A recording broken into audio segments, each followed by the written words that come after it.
has been put together. Some are calling it the weirdest, most interesting, most curious quarterback room. Yeah, you have Joe Flacco, 40 years old, Kenny Pickett, who's 26, trying to prove himself still, Deshaun Watson, look, you can't even get into that, Dillon Gabriel, 24, Shedeur Sanders, now 23 years old, looking at some rookies there. It's odd. I think we can all agree on that. So let's figure out exactly what is going to go down with the Browns quarterback room. Welcome back, Pete Prisco, Mike Renner here. Pete, I mean, the Browns, they threw a bunch of people in one room. They're going to try to find an answer. Apparently, it's Kenny Pickett and Dillon Gabriel taking first-team reps, not Shedeur Sanders, not Joe Flacco. What do you make of the Browns quarterback room right now? Well, I think when you draft two rookies, obviously you're trying to find the long-term answer because you know the two guys you signed are not. And the way I see this playing out is I think the two rookies will battle to be number two. I think the two veterans will battle to be number one. And one of those veterans might get peddled during training camp if somebody has a quarterback go down. You're not going to keep all four of them. You're probably not going to keep the two veterans. But if Shedeur Sanders goes to training camp and throughout the offseason and shows that he can throw the football around and Dillon Gabriel does the same, I think you keep both of them and one veteran, and then you take the other veteran and maybe you peddle him around the league if somebody wants him. If not, then you let him go. I think that's how it will play out. I think the veteran will be the starter and the rookie will be looking, that starter will be looking over his shoulder the entire time. Yeah, I'm with Pete. I think week one, I would bet on one of the veterans. I would probably lean towards Joe Flacco, just given what we saw from the last time he was in the Cleveland Browns jersey, his comfort in Kevin Stefanski's offense. But don't be surprised if Dillon Gabriel takes more snaps than people think and could win the job week one, but may very well usurp Joe Flacco early on this season because he's the most experienced quarterback to come out of college ever. Like, that's not even hyperbole. He has 63 starts, more than anyone else, 2 more than Bo Nix had last year. The guy was a 6-year starter. He was a 4-year starter in high school, has the Hawaii passing record. So he's very well seasoned for a rookie coming into the NFL, rare for a third-round pick. Maybe his ceiling may not be that high, but I think he can adapt easily to the NFL, so he'd be my pick. If he's getting first-team reps early on, that's already an encouraging sign. It'll be interesting over the course of the summer and into the season to see what happens there. Pete, you were on vacation. You were in the Bahamas. Were you there when the Brock Purdy deal went down? Like, were you having a cocktail? Yes, I was. And kudos to Brock Purdy, by the way. I had one for him. He deserved it. He earned it.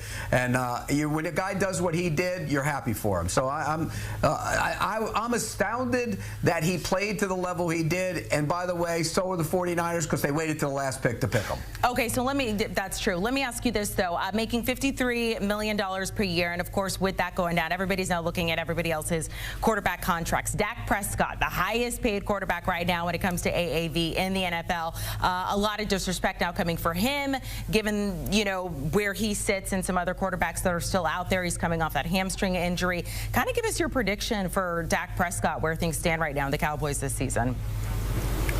Well, he's got to stay healthy. I think when you look at their roster, what they've done the last couple of years, they've strengthened the offensive line, which has always been a calling card for them. I think they'll be much better up front. I think getting Pickens will help the wide receiver room. They'll get another weapon in there. That helps them. The running game, I'm a big Jayden Blue fan. I think he'll help the run game. And so you look at it, it's all on Dak Prescott. What's he have to do? He has to stay on the field. I mean, he's got to be healthy. If Dak Prescott's healthy, I think he can put up big numbers in this offense, and I think they're going to be much improved. You know, there's a lot of people out there questioning Brian Schottenheimer as a head coach and should he have got the job. Look, Brian Schottenheimer's been around football for a long, long time. We know his father was a great coach, but you hear a lot of good things about him as a teacher, as a coach, as a guy who can lead that team. So until he shows me otherwise, I have faith in Brian Schottenheimer, and I'm a believer in Dak Prescott. Not a star quarterback, but he's one of those guys that can take a team deep into the playoffs and even to the Super Bowl. I am a little worried about the offensive line, though, still, Pete. I mean, it is still so young. 3 different guys there starting within their first 2 years in the NFL. No Zach Martin now after playing last year. You really got one guy that's reliable up front. And if there's anything we've known about Dak Prescott over the course of his career, he has really gone up and down with the state of that Cowboys offensive line. From that stupendous offensive line he had his rookie year to some ugly times when Tyron Smith had injuries. You know, that 6-sack game from Adrian Claiborne comes to mind. But I do think that if they can play, if that unit can turn it around, they finally have the firepower on the outside to get back to that near MVP form he was in 2023. So let's talk about MVP. Dak Prescott's not mad about Brock Purdy's contract because he's making more money than him. Somebody who's not is a two-time MVP in Lamar Jackson, who, I'm going to read this quote. I don't know what it means, but you can kind of read into it. Once I show my love, they show me why they don't deserve it. Right then, as soon as I put my guard down, that's when they hurt me. He attached a picture of himself playing youth football. Look, Lamar Jackson is not making as much as Brock Purdy right now. Pete, I have so many questions when it comes to this. One is, should they readjust his contract? His last contract was back in 2023, so he is making more than the likes of some of those quarterbacks, including Brock Purdy.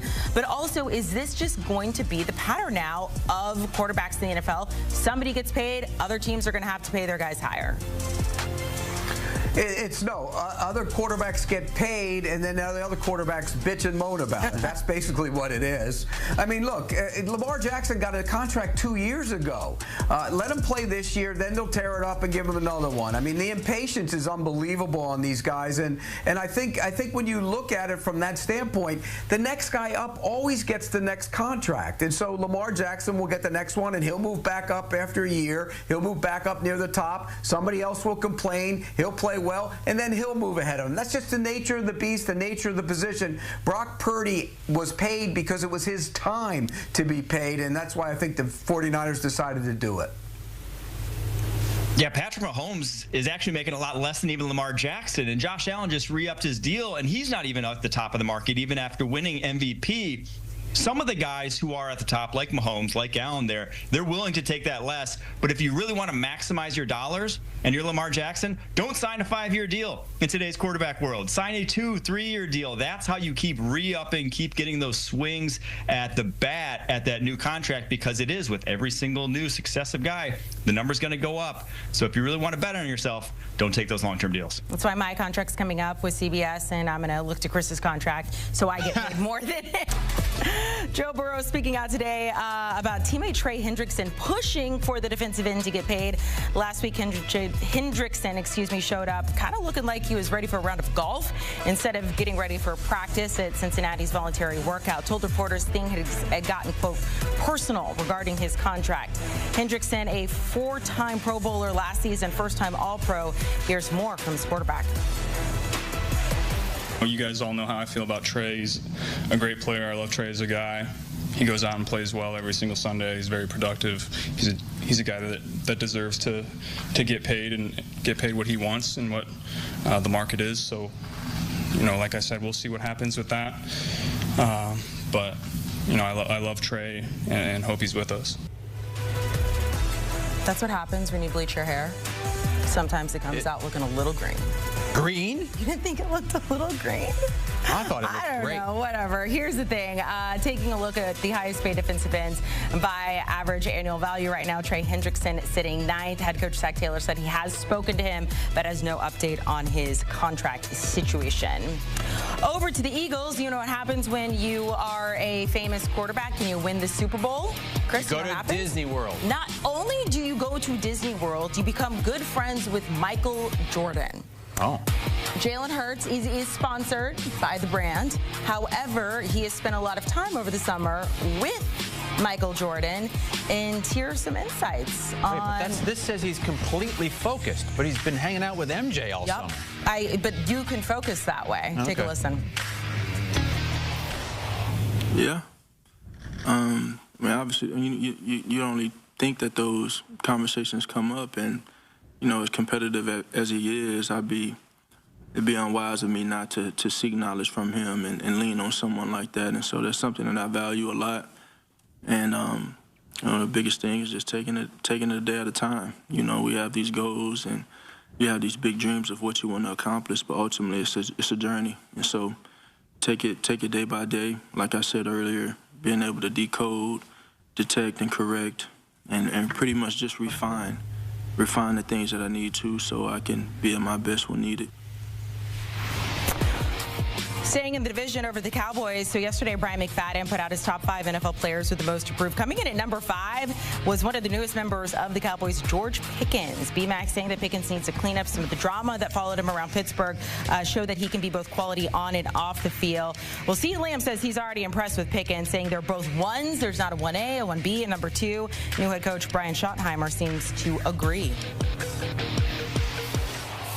I think we were all on board. You know, I think we're always trying to find the right pieces and good pieces, and I think we're really excited about what he brings as a football player. But I see a guy that's maturing. I see a guy that we're excited to put out there and watch him grow and get better. And you guys will see him out there today. He obviously is a tremendous athlete, but I love watching him in meetings, because in meetings he's been so dialed in, taking great notes. He knows he's a little bit behind, not a lot, but a little bit behind in terms of what the veterans are doing. But his intentionality in the meeting room has been really cool for me to see.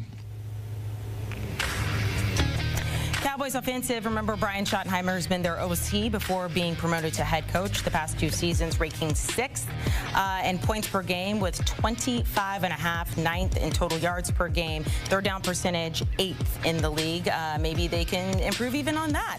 Taking a look at some of the big things happening this week at the NFL spring meeting. Approval for players to play in the 2028 games in LA. Also proposal to ban the tush push. That vote should be coming down on Wednesday in the new playoff format in 2025. Anything you disagree or have strong feelings with, Christopher? Hành. Miền Lê. Chào cả mọi người đã quay trở lại với kênh của mình. Bây giờ mình sẽ tiếp tục hướng dẫn các bạn làm lá cây đi để gói bông hoa nó vào.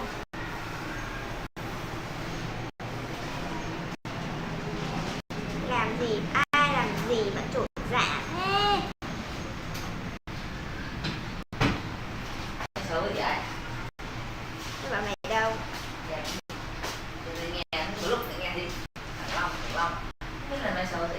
Ta nói thằng Thành nói thằng Long, ok. Đây. Vào cho Huyền đi. Huyền bắn nước chân của Long. Long tranh cái nào thì là thằng nào tính nữa, xem đây được không?